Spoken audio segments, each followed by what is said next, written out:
Which operation do you perform for patients with primary cubital tunnel syndrome? There are a lot to choose from.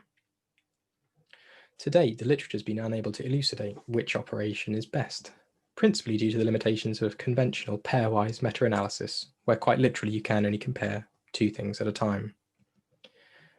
But this problem can be elegantly solved by network meta-analysis, which is what we've done. We systematically reviewed the literature to find 30 studies, both randomized trials and non-randomized studies, which directly compared the outcomes of 8 operations for cubital tunnel syndrome in nearly 3,000 limbs. The prevalence of the different techniques are shown in the network plot. The primary outcome was response to treatment. That was defined by an improvement in the patient-reported outcome measure. We also gathered data on complications, recurrence, and reoperation, but we don't have time to share that data today. The results of a network meta-analysis are typically presented in a league table. Allow me to take you through it. Here we have all the different treatment options available. They're ranked from the worst in the bottom right to the best in the top left. Note, before we get going any further, that in-situ operations are always better than transposition procedures.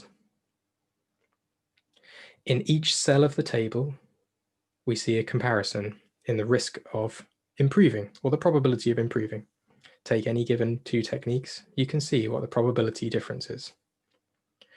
Estimates in the top right come from conventional pairwise meta-analyses, so we can ignore those for today and just focus on the network results. Let's consider the most common surgeries: subcutaneous transposition and open in-situ decompression. If you were to change your practice and offer patients not a subcutaneous transposition, but instead an open in-situ decompression, the probability that they improve increases. If you were to supplement that with a medial epicondylectomy, the probability that they get better increases further.